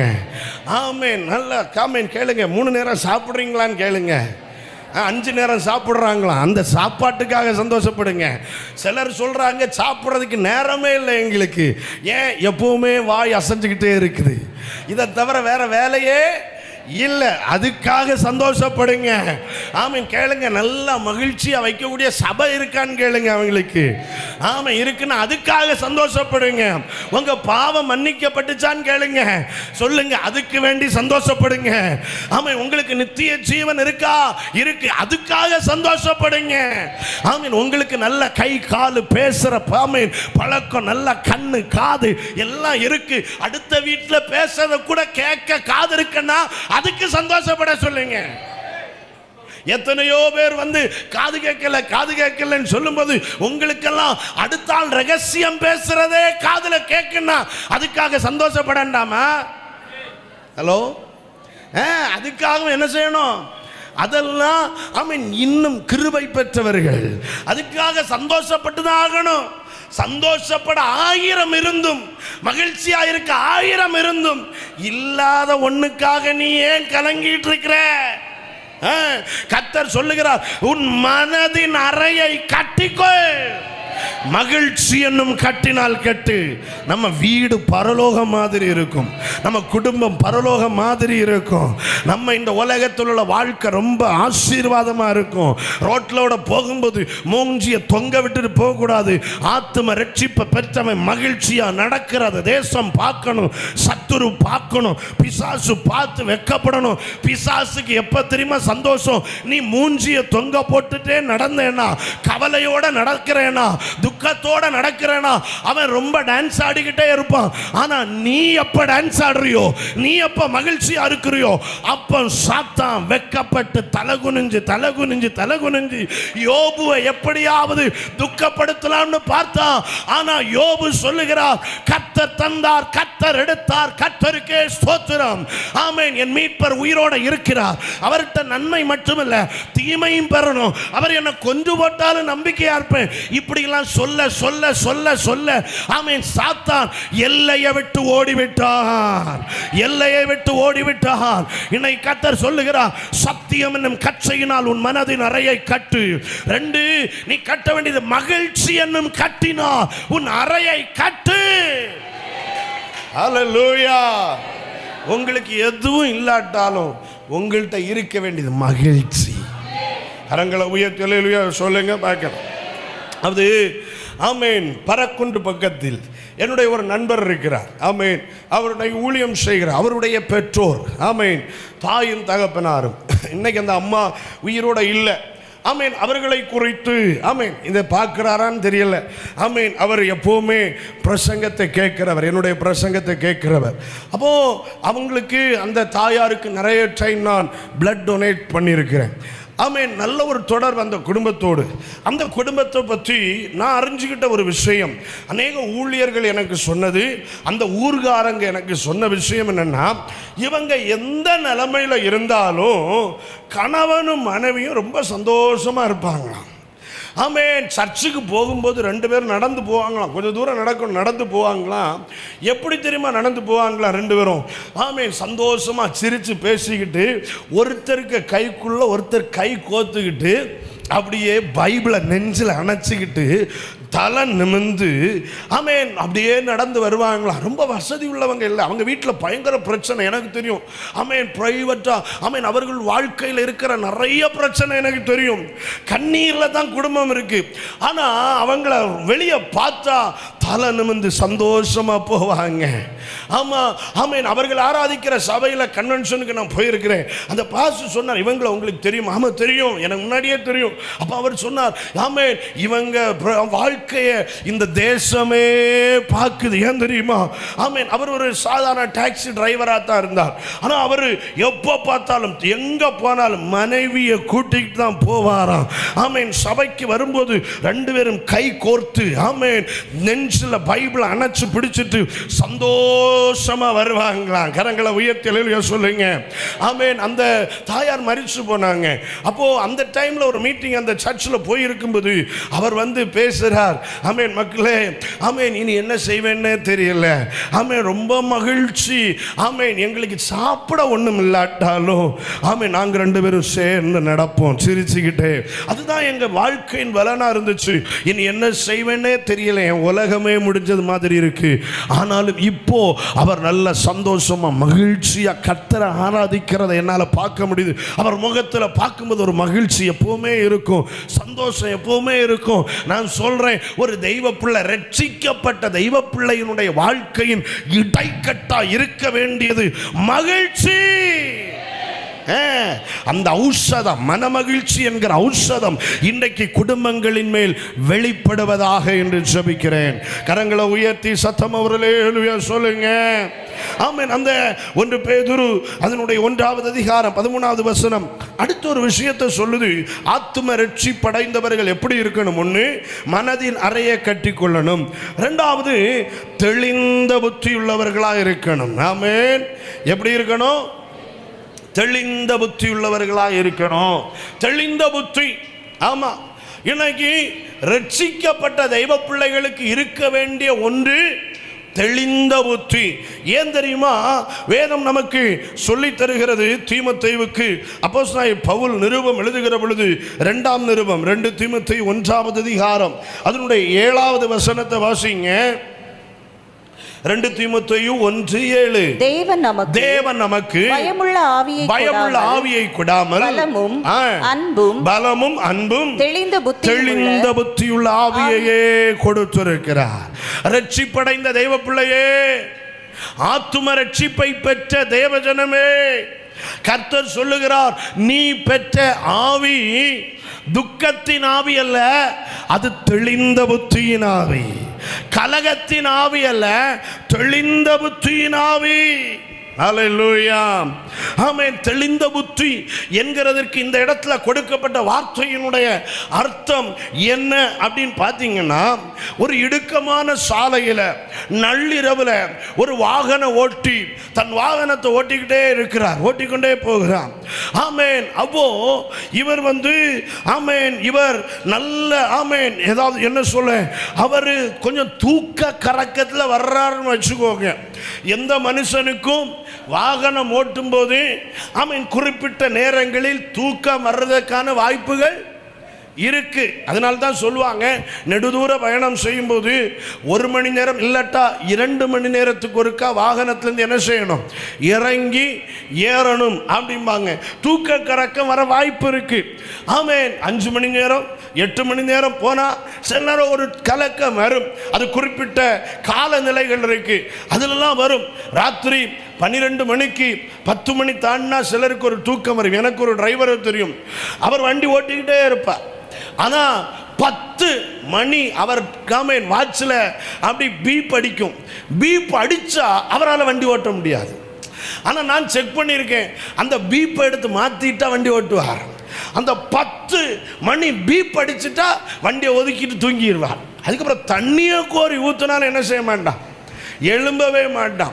ஆமென். இப்படி 10 மணிக்கு ஒரு தூக்கம் வரும், 12 மணிக்கு ஒரு தூக்கம் வரும். அதையும் அப்படியே கண்ணை தட்டி முட்டி எடுத்து போயிடலாம். ஆனால் அதுக்கு பிறகு 2 மணிக்கு, அது ரொம்ப முக்கியமான நேரம், 2 மணிக்கு ஒரு தூக்கம் வரும். அது கொஞ்சம் ரொம்ப சோதிக்கும் எல்லாரையும். இது தாண்டி விடிய காலில் 4 மணி 5 மணிக்கு ஒன்று வரும். அதை கடந்து போகணும்னா விசேஷித்த கிருபை வேணும். ஒரு அல்லேலூயா சொல்லுங்க பார்க்கலாம். அதை கடக்க கொஞ்சம் கஷ்டம்தான். கண்டிப்பாக வண்டியிலேருந்து இறங்காமல் முடியாது. ஆமென். 4-5 இனி பகல்ல வெயில் ஏறும் பாருங்க, மத்தியானம் 11-11 தாண்டோன்னா கண்ணெல்லாம் அப்படியே ஒரு கறக்கும். ஆமென். இந்த நேரத்தை எல்லாம் பார்த்து கவனமா இருக்கணும். அப்போ ஆமென் சிலை அப்படின்னு தூக்கம் வந்த உடனே எல்லா இடத்துலையும் நிப்பாட்ட முடியாது. அப்ப ராத்திரி அந்த தூக்கம் வர்ற நேரத்திலையும் எங்கேயாவது நிப்பாட்டினா பெரிய விபத்தா இருக்கும். அதனால நிப்பாட்ட வேண்டிய இடத்துல தான் வண்டியை கொண்டு என்ன செய்யணும், நிப்பாட்டணும். அப்போ கண்ணை மூடிட்டு வண்டி ஓட்டவும் முடியாது. ஆமே. அப்போ அந்த நேரத்தில் அந்த டிரைவர் என்ன செய்வார்னா ரொம்ப கவனமாக ரோட்டை கவனிக்க முயற்சி எடுப்பார். தன்னுடைய ஆமே நரம்பு மண்டலம்லாம் வேலை செய்கிறது அவருக்கு தெரியும். ஆமே நர்வெல்லாம் சில நேரம் பெயின் எடுக்கும், வாகனம் ஓட்டுறவங்களுக்கு தெரியும். ஆமே அந்த கண்ணை திறந்து வச்சு ஓட்டுறதுக்கு அவர் ரோட்டில் சில நேரம்லாம் ரோட்டில் கண்ணை திறந்து வச்சே சொப்பனம் பார்த்துக்கிட்டே வண்டி ஓட்டின ஆள்லாம் இருக்கு. ஒரு அல்லேலூயா சொல்லுங்க. ஒருத்தர் வரும்போது ஒரு நாள் காலையில் என்ன கூப்பிட்டார், ஐயா ஆமேன் நான் உங்கள் ஊருக்கிட்ட வந்துட்டேன். ஓகே, அவர் சென்னை பக்கத்துலேருந்து வர்றார். ஆமேன் வந்துட்டேன், வர வழியில் ஒரு அற்புதம் நடந்து. என்னையான்னு கேட்டேன். அவர் சொன்னார், ஒரு சொப்பனம் பார்த்தேன். சரி சொல்லுங்க என்ன சொப்பனம்? அது ஆமேன் என் காரு ஒரு சைடில் நிப்பாட்டி இருக்கிற ஒரு நாய் என் கார் டயரை என்ன செய்யுது, கடிக்குது. ஆமேன் சரி ஆமேன் அப்படி சொல்லிட்டே இருக்கும்போது சொன்னார், எப்போ தெரியுமா பார்த்தேன்? ஆமேன் திருச்சி தாண்டி பைபாஸ்ல வந்துட்டே இருக்கும்போது பார்த்தேன். அல்லேலூயா சொல்லுங்க பார்க்கலாம். அப்படி வந்துட்டே இருக்கும்போது திடீர்னு வண்டி சத்தம் போட்டுச்சு. டேக் ஆமேன் டேக் என்னது டேக் லெஃப்ட்னு சத்தம் போட்டுச்சு. உடனே தான் முறிஞ்சேன், நான் வண்டி ஓட்டிட்டு இருக்கிறேன்னு. இப்படியெல்லாம் இருக்கிறாங்க. அதனால வண்டியில் போகும்போது ரொம்ப கவனமாக இருக்கணும். அல்லேலூயா சொல்லுங்க பார்க்கலாம். சிலர்லாம் பேரிகார்டை தாண்டி வர்றதே தெரியாது. நம்ம இங்கே உள்ளே ஆட்கள் இருக்கு. ஆமேன் பைக்கிலேயே தூங்குற ஆட்கள்லாம் இருக்கு. ஒரு அல்லேலூயா சொல்லுங்க. அப்போ தெளிந்த புத்தியா இருக்கணும். எப்படி இருக்கணும்? தெளிந்த புத்தியா இருக்கணும். ஆமேன் பைக்கில் ஓட்டி உறங்கி கீழே விழுந்த பிறகு தான் தெரிஞ்சிருக்கு, ஓ நம்ம என்ன செய்துட்டோம், விழுந்துட்டோம்னு. ஆமீன் இப்படி நிறைய இருக்கு. நான்லாம் ஆமீன் பைபிள் காலேஜ் முடிச்சு வீட்டுக்கு வரும்பொழுது முன்னாடி கும்பநாட்டிலேருந்து வரும்போது ராத்திரி 1 மணி 2 மணி 3 மணி 4 மணி இந்த டைமில் தான் ட்ராவல் பண்ணுவேன் திருவாண்டரத்துலேருந்து. எத்தனையோ நாள் ஆமீன் பஸ்ஸில் யாரும் இருக்க மாட்டாங்க, 2-3 பேர் தான். டிரைவர் படுற பாடு. ஆமீன் எனக்கு வாகனம் ஓட்டுறதுனால தெரியும். வண்டி போகும் பாருங்க, நான்லாம் எழும்பி வாசல் பக்கத்திலேயே நிற்பேன் போய். ஆமீன் கண்டக்டர் நீண்டு படுத்து உறங்கிடுவார். ஆமீன் டிரைவர் எப்படி இருப்பார், சும்மா ஹாண்ட்லேயே இருக்கும் கை, அப்படின்னு அர்த்தம் இவர் தூங்கிட்டாருன்னு. ஆமேன் இன்னும் எத்தனை நாள் உண்மையிலே நான் டிரைவர்கிட்ட போய் பேசி இருக்கிறேன். ஆமேன் ஏதாவது வேணுமா, டீ வாங்கி தரட்டுமா, குடிக்கிறீங்களா, ஆனாலும் எழும்ப மாட்டார். ஆமேன் பாருங்க எவ்வளவு நாள். ஆமேன் உண்மையிலே சொல்ல முடியாது. ஒரு நாள்லாம் வடசேரில் போய் இறங்கணும், பைக்கு வடசேரில் இருக்கு. நான் சுங்காங்கடையிலே இறங்கிட்டேன். ஏன் தெரியுமா, இங்கே வரும்போதே நிறைய இடத்துல ரோட்டுக்கு வலது சைடில் இறங்கிட்டு ஏறி இருக்கு, வலது சைடில் வண்டி. அப்போ இங்கிருந்து இனி நான் யோசித்து பார்த்தேன், ததி ஸ்கூல் தாண்டி இறங்கும் பாருங்க, அங்கே போனால் என்ன ஆகுமோன்னு தெரியாமலேயே அங்கே இறங்கிட்டேன். ஆமாம் கண்டக்டர் கேட்டார், எப்பவுமே அங்கே தானே இறங்குவேன். நான் சொன்னேன் பிரச்சனை இல்லை, இங்கே என்ன செய்கிறேன். இறங்கிட்டு ஆட்டோவில் நடந்தே வந்தேன் வீடு வரைக்கும். ஆமீன் ஒரு அல்லேலூயா சொல்லுங்க பார்க்கலாம். ஏன்னா தெளிந்த புத்தி வேணும் நமக்கு. அப்போ டிரைவர் தூக்கம் வர்ற நேரத்தில் ரொம்ப முயற்சி எடுப்பார். ஆமாம் ஆமேன் நானும் வண்டி ஓட்டுறதுனால தான் இதை சொல்கிறேன். ஆமேன் சிலர்லாம் தன்னையே போட்டு அடிப்பாங்க. எதுக்கு? ஆமேன் கண்ணை திறந்து ஓட்டுறதுக்கு. ஆமேன் சிலர்லாம் வண்டி ஓட்டிகிட்டு இருக்கும்போதே பார்த்துருக்கேன். ஆமேன் தண்ணி எடுத்து இப்படி கண்ணோட என்ன செய்வாங்க, விடுவாங்க.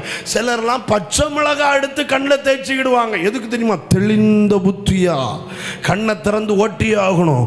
இங்கே வண்டியை நிப்பாட்டவும் முடியாது, செல்ல வேண்டிய தூரம் இருக்கு, அங்கே கொண்டு தான் வண்டியை நிப்பாட்டவும் முடியும். அது வரைக்கும் நாம் தெளிவாக போகணும், அது வரைக்கும் நாம் தெளிவாக போகணும், அது வரைக்கும் நாம் போய்தே ஆகணும் அப்படின்னு தெளிந்த புத்தியாய் ஆமென் தன்னுடைய நரம்பு, தன்னுடைய பலம், தன்னுடைய தசை, தன்னுடைய எல்லா பலத்தையும் பயன்படுத்தி கண்ணை திறந்து ரோடுல ஆமென் என்ன இருக்குன்னு பார்த்து ஓட்டுறாங்க. பார்த்தீங்களா? அதைத்தான் இங்க சொல்லியிருக்கு, தெளிந்த புத்தி உள்ளவர்களா இருங்கள். கரங்களை உயர்த்தி சத்தமா கர்த்தருக்கு மகிமை செலுத்துங்க. ஹல்லேலூயா ஹல்லேலூயா. ஆமென். மலையிலிருந்து இறங்கும்போது வண்டி ஓட்டும்போது ரொம்ப கவனமா இருக்கணும். ஏன்னா வண்டி அப்படியே கீழே வரும்போது நம்ம பிரெயின் எல்லாம் தலைகளா சுத்திரும். அப்போ சிலருக்கு அது ஏதோ கம்ப்யூட்டர்ல வண்டி ஓட்டுறது மாதிரியே இருக்கும். தெளிந்த புத்தி இல்லைன்னா பள்ளத்தாக்குல தான் போய் நிற்கணும். தெளிந்த புத்தியா எங்க டர்ன் பண்ணணும், எத்தனாவது கியர்ல போகணும், நான் இப்போ எங்க போயிட்டு இருக்கேன், தெளிந்த புத்தி வேணும். உன் ஆவிக்குரிய வாழ்க்கையில் ஒரு தெளிந்த புத்தி வேணும். நீ என்ன செய்யற, நீ யாரு, நீ எங்க இருக்கிற, உன் நோக்கம் என்ன, உன் தரிசனம் என்ன, உன் வெளிப்பாடு என்ன, நீ எதற்கு அழைக்கப்பட்ட, உன் மேல இருக்கிற தெரிந்து கொள்ளுதல் என்ன, உன் மேல இருக்கிற அபிஷேகம் எப்படிப்பட்டது, நீ எதற்காக இந்த இடத்துல பிறந்த, எதற்காக கர்த்தர் உன்னை வச்சிருக்கிறார். தெளிந்த புத்தி உடையவர்கள் தான் ஆத்தும ரட்சிப்பை பெற்றவர்கள். புரிந்தவங்க மட்டும் கரங்களை உயர்த்தி அல்லேலூயா சொல்லுங்க. அல்லேலூயா. மாத்திரமல்ல, அந்த 13வது வசனம் சொல்லுது, 1 மனதின் அறையை கட்டணும், 2 தெளிந்த புத்தியா இருக்கணும், 3 இயேசு கிறிஸ்து வெளிப்படும் போது உங்களுக்கு அளிக்கப்படும் ஆமென் கிருபையின் மேல் பூரண நம்பிக்கை உள்ளவர்களாயிருங்கள். ஹல்லேலூயா. ஆமென். இந்த ரட்சிப்பு, ஆத்தும ரட்சிப்பு என்பது எல்லா தேவ பிள்ளைகளும் கவனிங்க. ஆத்தும ரட்சிப்பு என்பது அதற்கு ஸ்தோத்திரம் தற்காலிகமானது அல்ல. இது எப்படி அல்ல? தற்காலிகமானது அல்ல. ஆமா, ஒரு டாக்டர்கிட்ட போறீங்க, டாக்டர் மருந்து எழுந்துறாரு பாருங்க, அந்த மருந்து சாப்பிட்டாலும் உங்களுக்கு பிறகும் அந்த வியாதி வர வாய்ப்பு இருக்கா இல்லையா? கொஞ்சம் சத்தமா இருக்கு. ஆமே. அப்ப அது தற்காலிகமான ஒரு விஷயம், அதெல்லாம் நாம டெம்பரரியானது. ஆனா இந்த ஆத்தும ரட்சிப்பு என்பது நித்திய காலத்துக்குரியது. ஆமென். என் மரணத்திலையும் இந்த ரட்சிப்பு முடியாது, மரணம் தாண்டியும் இருக்கு. ஆமென். ஒரு நாள் நான் இந்த உலகத்துல மரித்து போனாலும் உயிரோட இருந்தாலும் இயேசு கிறிஸ்து வெளிப்பட போகிறார். அந்த இயேசு கிறிஸ்து வெளிப்படும் போது அவர் நமக்கு ஒரு கிருபையை அளிக்க போகிறார். கரங்களை உயர்த்தி சத்தம் அவரே சொல்லுங்க பார்க்கலாம். ஆமா, நமக்கு ஒரு கிருபை அளிக்கப்பட போகிறது, ஒரு சுதந்திரம் அளிக்கப்பட போகிறது. அந்த இயேசு கிறிஸ்து வெளிப்படும் பொழுது நமக்கு கொடுக்கப்படுகிற கிருபை என்ன தெரியுமா? அது ஒரு செகண்ட் சாய்ஸ் அப்படின்னு. ஏன்னா அவன் ஏதேன் தோட்டத்தில் மனிதன் சாவே இல்லாமல் இருந்தவன் தன் பாவத்தினால் சாவை சம்பாதித்துக் கொண்டான், அழிவை சம்பாதித்துக் கொண்டான். இயேசு கிறிஸ்து மத்திய ஆகாயத்தில் வெளிப்படுகிற பொழுது என்னை, நான் பிரேத குழிகளுக்குள் இருந்தாலும் அங்கிருந்து என்னை மீட்டெடுத்து எனக்கு தரப்போகிற ஒன்று சாவாமை, அழியாமை என்கிற ஒரு வாழ்வை, நித்திய ஜீவனை கர்த்தர் எனக்கு தருகிறார். ஹல்லேலூயா. அதன் மேல நம்பிக்கை இருக்கணும். கரங்களை உயர்த்தி ஒரு அல்லேலூயா சொல்லுங்க. அல்லேலூயா. நடு சமுத்திரத்தில் பயணிக்கிற ஒரு கப்பல், ஆமென், நடு சமுத்திரத்தில் ஆமென் போகிற பொழுது திடீர்னு புயல் வந்துடுச்சு, திடீர்னு காலநிலை மாறிடுச்சு. இன்னைக்கும் எவ்வளவு டெக்னாலஜி வந்தாலும் ஆமென் நடு சமுத்திரத்தில் பயணிக்கிறவர்கள் நினைச்ச நேரம் வெளியே வர முடியாது. திடீர்னு புயல் அறிவிக்கப்படுது, திடீர்னு மழை வருது, காரிருள் சூழ்ந்து கொள்ளுகிறது, சூறாவளி வருதுன்னா அதை கடந்து தான் அவர்கள் வந்தாகணும். ஆமென். குறிப்பிட்ட வண்டி ரோட்ல ஓட்டுறது மாதிரி வேகமா ஓட்டி எல்லாம் என்ன செய்ய முடியாது, வர முடியாது. ஆமென். ஓக்கி புயல் வந்தப்போ அந்த புயல் வருதுன்னு கேட்ட உடனே அந்த புயல் தொடங்கின பிறகு அந்த புயலுக்கு முன்னாடியும் அதுக்கு பின்னாடியும் வாகனங்கள்லாம் வேக வேகமா ஓடிச்சு. ஆமென். அப்படி கடல்ல போக முடியாது, அப்படி நெருக்கம், அப்படி எல்லாம் இருக்கும் போதும் ஆமென் அந்த கப்பல் ஓட்டுற அந்த மாலுமிக்கு ஒரே ஒரு எதிர்பார்ப்பு, எப்படியாவது நாடின துறைமுகத்தில் இதை கொண்டு சேர்க்க வேண்டும் என்று. அதுக்காக அவருக்கு எங்க பார்த்தால் நட்சத்திரம் தெரியாது. ஆமென். பொதுவா எங்க போய் நின்று பார்த்தாலும் நமக்கு வானத்தை பார்த்தா ஓரளவு ஐடியா கிடைக்கும், இது தெற்கு பக்கம், இது வடக்கு பக்கம், ஆமென் அப்படின்னு ஒரு ஐடியா கிடைக்கும். ஆனா சமுத்திரத்தில் காலநிலை மாறுச்சுன்னா அதுக்கு வாய்ப்பே இருக்காது. அந்த நேரத்தில் அவர் தூரத்தில் எதிர்பார்ப்பார் ஒன்று, என்ன தெரியுமா? நான் எந்த துறைமுகத்துக்கு போகணுமோ அந்த துறைமுகத்தில் உள்ள ஆமென் கலங்கரை விளக்கை பார்த்தே இருப்பா. அதை பார்த்துக்கிட்டு தன்னுடைய தொடர்ந்த பிரயாணம் இருக்கும். ஆமென். அதை தெளிவா பாப்பா. இன்னைக்கு நான் சொல்றேன் தேவ பிள்ளையே, உனக்கு வாழ்க்கையில் என்ன பிரச்சனை இருக்கலாம், என்ன வியாதி இருக்கலாம், நெருக்கம், கஷ்டம், பாடு, மரணம், துன்பம், இழப்பு எது வேணாலும் இருக்கலாம். ஆமென். இன்பம் இருக்கலாம், மகிழ்ச்சி இருக்கலாம், சந்தோஷம் இருக்கலாம். ஆனா ஒண்ணு புரியணும், இதெல்லாம் கடந்து எனக்கு ஒரு அக்கறை நாடு இருக்கிறது, எனக்கு தேவன் தந்த கிருபை இருக்கிறது. ஆமென். மிருகத்தை போல பிறந்து மரிக்க அல்ல கர்த்தர் என்னை அழைத்தது. ஆமென். நான் ரட்சிப்படைந்து அக்கறைக்கு போய் சேரணும், அந்த கலங்கரை விளக்கத்தை போய் சேரணும். நீ பாடுகளை தாண்டணும், நீ பிரச்சனையை தாண்டணும், சூழ்நிலைமையை தாண்டணும்னா உனக்கு கண்ணுல இருக்க வேண்டிய ஒரே நம்பிக்கை அந்த நித்திய வாழ்வு, அந்த பரலோக வாழ்வு. வேத வசனம் சொல்லுகிறது, ஆமீன், அதி சீக்கிரத்தில் நீங்கும் இந்த லேசான உபத்திரவம் அதிக கன மகிமையை நமக்கு கொண்டு வர போகிறது. விசுவாசிக்கிறவங்க, புரிந்து கொள்ளுகிறவங்க கரங்களை தட்டி கர்த்தருக்கு மகிமை செலுத்துங்க. அதி சீக்கிரத்தில் நீங்கிற இந்த லேசான உபத்திரவம், உன் வாழ்க்கையில் இருக்கிற உபத்திரவம் லேசானது, பிரச்சனை லேசானது, கண்ணீர் லேசானது, இழப்பு லேசானது, மனுஷருக்கு நேரிடுகிற சோதனை அல்லாமல் வேறு ஒன்றும் இல்லை. அதனால இதை கடந்து நாம் செல்ல வேண்டும். அதுக்கு எனக்கு ஒரு நம்பிக்கை, நித்திய ஜீவ நம்பிக்கை, பரலோக நம்பிக்கை, புதிய எருசலேம் மேல ஒரு நம்பிக்கை, என்னை சேர்க்க வரப்போகிற என் இயேசுவின் மேல் ஒரு நம்பிக்கை. கரங்களை உயர்த்தி ஒரு அல்லேலூயா. ஆத்தும ரட்சிப்படைந்த கூட்டமே, சத்தியம் மகிழ்ச்சி என்னும் இடை கட்டினால், கச்சையினால் உன்னுடைய மனதின் அறையை கட்டிக்கொள். ஆமென். தெளிந்த புத்தி உள்ளவனாயிரு. நீ யாருன்னு உனக்கு தெரியணும், உன் ரட்சிப்பு என்னன்னு தெரியணும், உன் வாழ்வின் நோக்கம் என்னன்னு தெரியணும். ஆமென். 3, ஆமென், வரப்போகிற ஆமென் கிருபையின் மேல் நம்பிக்கையாயிரு. 4, அந்த ஆமென் தொடர்ந்துள்ள வசனம் சொல்லுது, கர்த்தருக்கு ஸ்தோத்திரம். 14வது வசனம், நீங்கள் முன்னே உங்கள் அறியாமையினாலே கொண்டிருந்த இச்சைகளின்படி இனி நடவாமல். கரங்களை உயர்த்தி சொல்லுங்க. இனி நீங்க உங்க இஷ்டத்துக்கு நடக்க கூடாதான். ஆமென். ஆமா, வசனம் என்ன சொல்லுது? அவனவன் தன் தன் சுய இச்சையினாலே இழுக்கப்பட்டு பாவம் செய்கிறான். எப்படி பாவம் செய்கிறானா மனுஷன்? அவனவன் தன் தன் சுய இச்சையினால. இப்ப பக்கத்தில் கை கொடுத்து சொல்லுங்க, ஏன் பாவத்துக்கு நீங்க காரணம் இல்லை. எப்படி? இப்போ நல்லா புரிஞ்சிருக்கும்னு நினைக்கிறேன். ஆமென். இப்போ ஒன்று கூட சொல்லுங்க, உங்க பாவத்துக்கு நானும் காரணம் இல்லை, நீங்க தான் காரணம். ஆமென். அப்போ அவனவன் தன் தன் சுய இச்சையினால். அப்போ இனி உங்க இச்சையின்படி அப்படின்னா, உங்களுக்கு எனக்கெல்லாம் இச்சையே கிடையாதுன்னு சொல்லுவோம் இல்லையா? அதனால உங்களுக்கு புரிகிறது மாதிரி சொல்றேன். நம்ம இஷ்டத்துக்கு நீ நடக்கக்கூடாதான். நாகர்கோவில் பாஷையில் பேசுனா இன்னும் புரியும் இல்லையா நமக்கு? நம்ம இஷ்டத்துக்கு நீ என்ன செய்யக்கூடாது? உன் விருப்பத்துக்கு நடக்கக்கூடாது. ஆத்தும ரட்சிப்பை பெற்ற தெய்வ பிள்ளையா நீ, உன் இஷ்டத்துக்கு இனி நீ நடக்கக்கூடாது. ஆமென். ஆமாம், கிளாக் எனக்கு கூட போட்டி போடுது, அதனால நானும் போட்டி போட்டு போகிறேன். ஆமென். 4, ஆமென், அடுத்த பகுதி அதே வசனம் சொல்லுது, ஆமென், நடவாமல் கீழ்ப்படுகிற பிள்ளையா இருக்கணும். எப்படி இருக்கணுமா? கீழ்ப்படுகிற பிள்ளையா இருக்கணும். 5வது கீழ்ப்படியணும். ஆமென். நான் ரட்சிப்பை பெற்றுட்டேன், நான் கிருபைக்குள்ள வந்துட்டேன், இனி கீழ்ப்படிய வேண்டிய அவசியமே இல்லை. இது யார் உனக்கு சொல்லி தந்தது?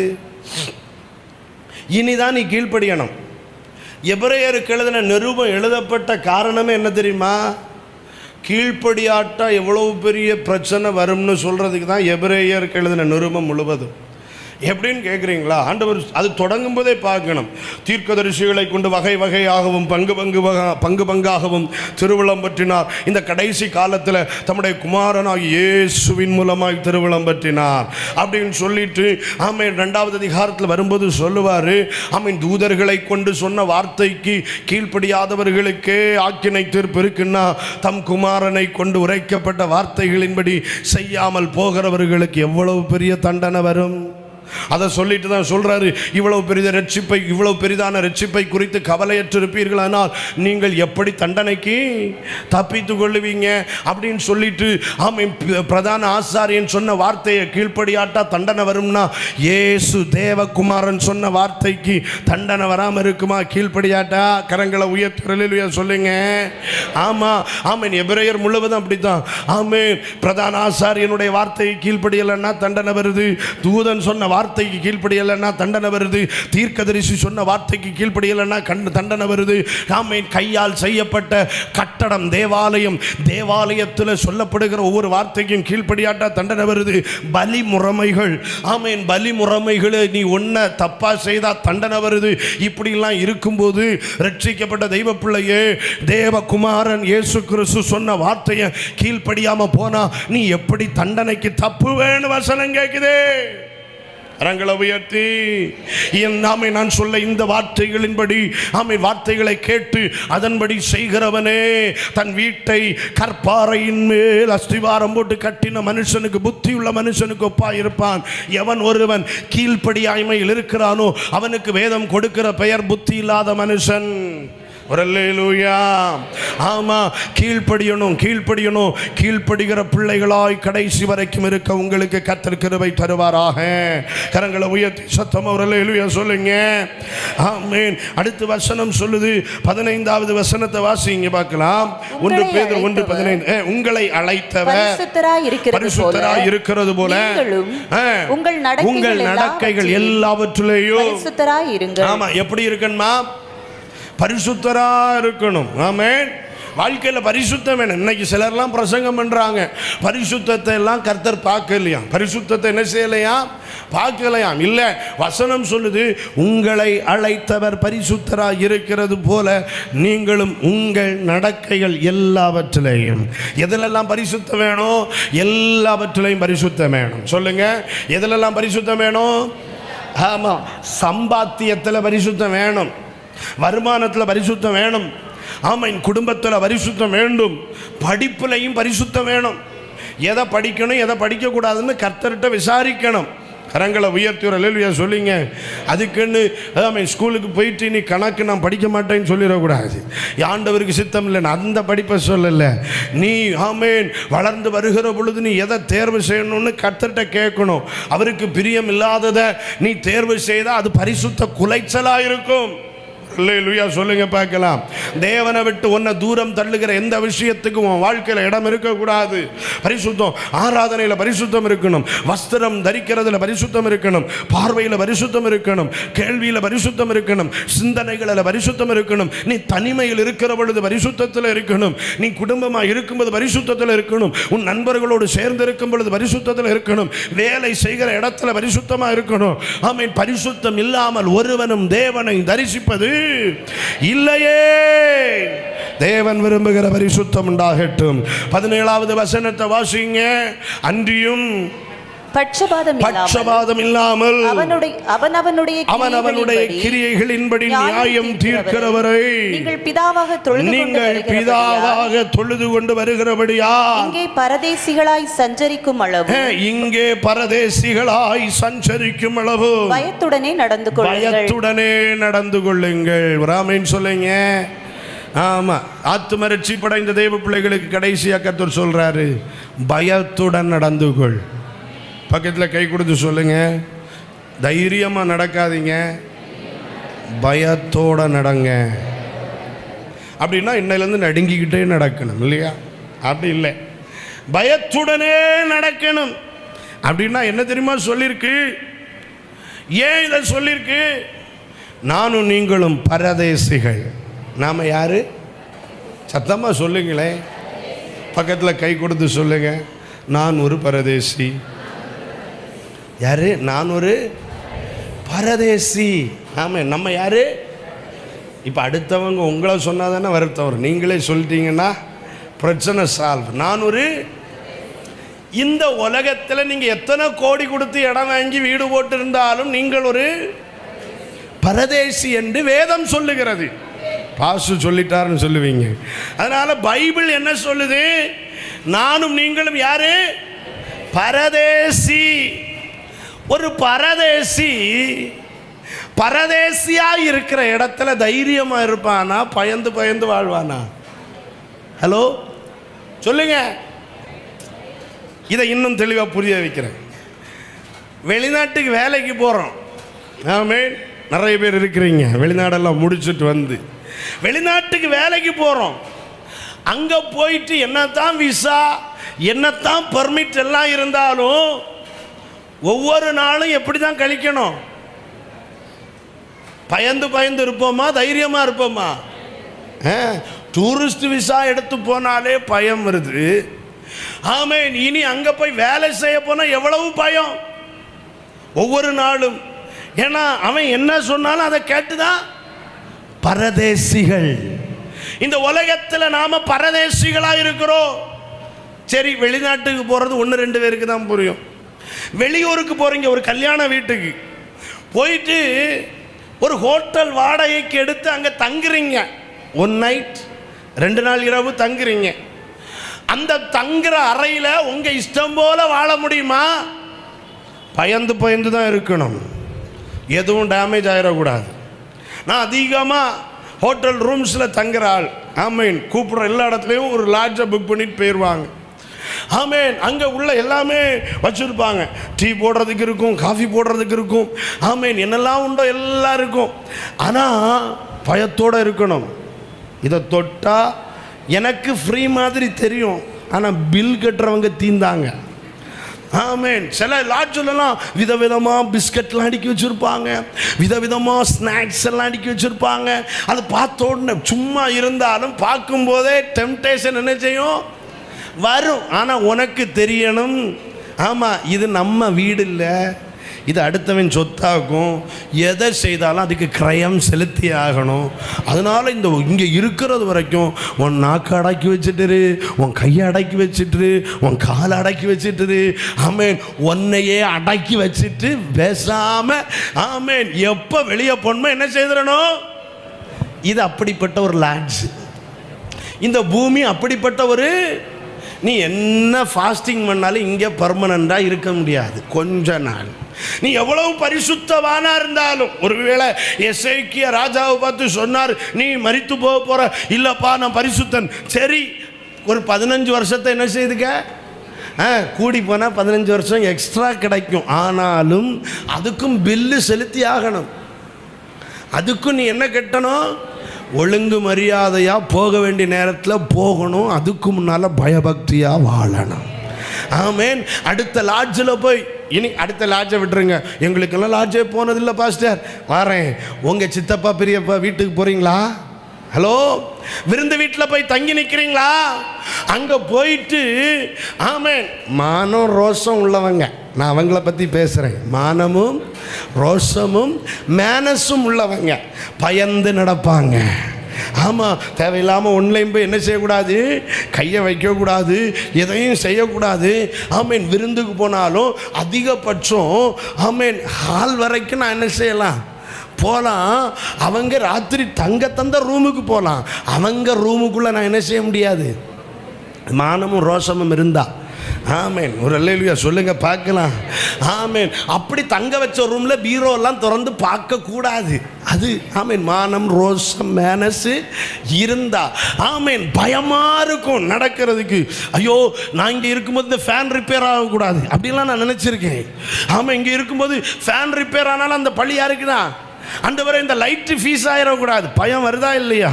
ஆமேன். ஹாஸ்டலில் படிக்கிற பிள்ளைகளுக்கு அங்கே யார் எதை உடைச்சாலும் அதுக்கு பனிஷ்மெண்ட் யாருக்கு? நீ கிளாஸ் ஸ்கூலுக்கு போகிற ஒரு டெஸ்கை யாரோ உடைச்சிட்டாங்க, கிளாஸே சேர்ந்து பழியாக்கணும். பயந்து பயந்து பயந்து பயந்து அதான் சொல்றாரு, இங்கே பரதேசிகளாய் சஞ்சரிக்கும் அளவும் பயத்துடனே நடந்து கொள்ளுங்கள். ஏன் தெரியுமா? உங்களுக்கு ஒரு பிதா இருக்கிறார். நீங்கள் ஆராதிக்கிற உங்கள் பிதா எப்படிப்பட்டவர் தெரியுமா?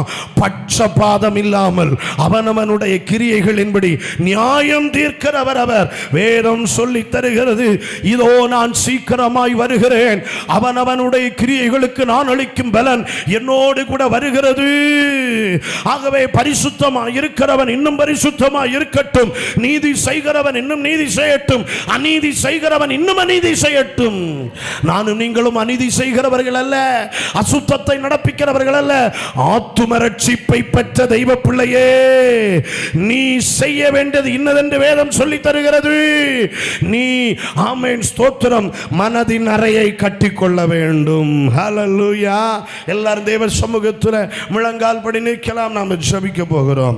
ஆமென். மனதின் அறையை கட்டிக்கொள்ள வேண்டும். தெளிந்த புத்தி உள்ளவர்களாய் இருக்க வேண்டும். ஆமென். இன்னும் வசனம் சொல்லி தருகிறது, வரப்போகிற கிருபையின் மேல பூரண நம்பிக்கை வச்சிருக்கணும். ஆமென். நாலாவது வேத வசனம் நமக்கு கற்று தருகிறது, ஆமென், உன் இஷ்டப்படி நடக்க கூடாது. 5 கீழ்ப்படுகிற பிள்ளையா இருக்கணும்.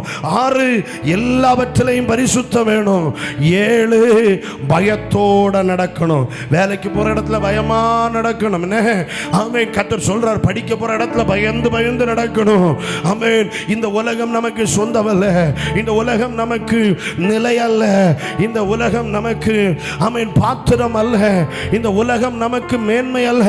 ஒரு நாள் இந்த வீட்டை விட்டு நாம் போகணும். ஹல்லேலூயா. வருவாய் தருணம் இதுவே, அழைக்கிறாரே வல்ல ஆண்டவர் இயேசு வல்லை. வருவாய் தருணம் இதுவே, அழைக்கிறாரே வல்ல ஆண்டவர் இயேசு வந்து. வாழ்நாளை எல்லாம் பின்னாலா வருத்தத்தோடு கழிப்பது, வாழ்நாளை எல்லாம்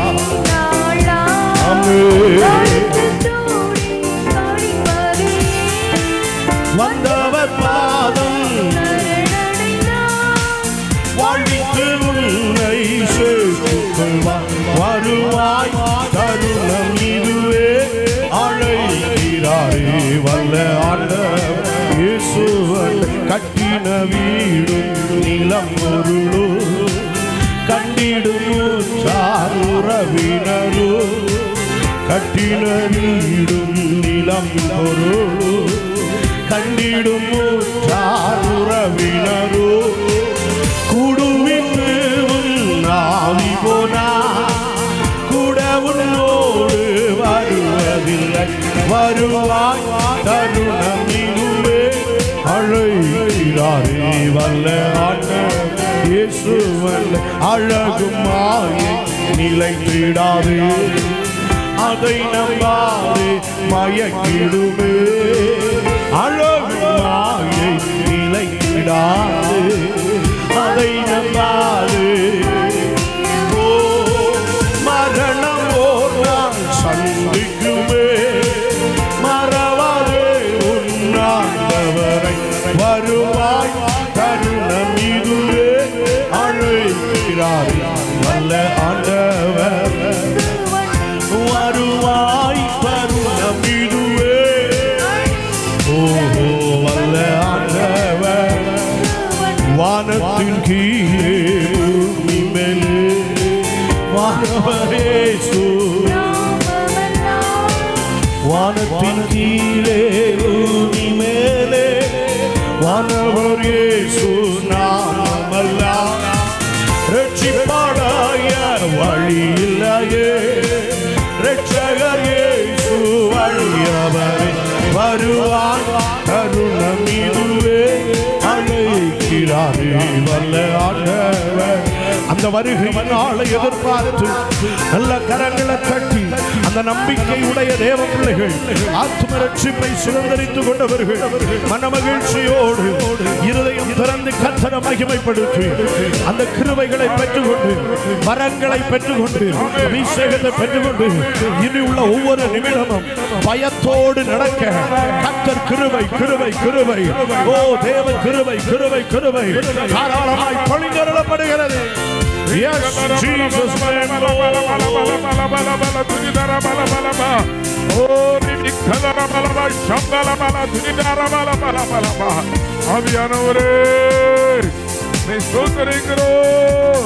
Hallelujah, hallelujah, hallelujah.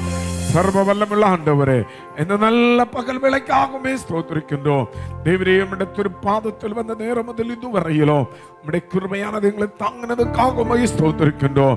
நல்ல ஆண்டவரை ஆராதிக்க கிருபை அளித்து நீ தந்த நல்ல வார்த்தைகளுக்காக உமக்கு ஸ்தோத்திரம். ஆண்டவரே, ஆத்ம மீட்படைந்த நாங்கள், ரட்சிப்படைந்த நாங்கள் எப்படி வாழ வேண்டும் என்று கர்த்தர் எங்களுக்கு போதித்ததுக்காக உமக்கு ஸ்தோத்திரம். எந்த வேளையிலும் நாங்கள் ஆண்டவரே எங்கள் மனதின் அறையை கட்டினவர்களாக, தெளிந்த புத்தி உள்ளவர்களாக இருந்து ஆண்டவரே தேவ பயத்தோடு வாழ ஆண்டவரே ஸ்தோத்திரம். நாங்கள் இந்த உலகத்தில் பரதேசிகள் என்பதை உணர்ந்து ஆண்டவரே நீர் எங்களை எந்த நோக்கத்தோடு அழைத்தீர், அந்த நோக்கத்தை ஆண்டவரே அந்த அழைப்பை நாங்கள் ஆண்டவரே நினைவு கூர்ந்து பரமராஜ்யத்தை இலக்கை நோக்கி ஆண்டவரே உம்முடைய வருகையில் வெளிப்பட போகிற தேவ கிருபையை சார்ந்திருக்க இந்த காலவேளையில் கர்த்தர் எங்களுக்கு கிருபளிப்பீராக. இன்னும் பரிசுத்தமாய் வாழ கிருபை தாரும். செய்தி கொடுத்த தமது ஆசிரியர் குடும்பத்தையும் ஊழியங்களையும் ஆசீர்வதியும். அந்த அத்தனை பேரையும் ஆண்டவர் ஆசீர்வதியும். தொடர்ந்து நடக்கிற ஆண்டவரே சண்டே ஸ்கூல் ஊழியம் ஆண்டவர், அதை தொடர்ந்து நடக்கிற 2வது ஆராதனை எல்லாவற்றையும் கர்த்தர் ஆசீர்வதித்தருளும். இயேசு கிறிஸ்துவின் நாமத்தை ஜெபிக்கிறோம். ஜெபத்தை கேளும் நல்ல பிதாவே.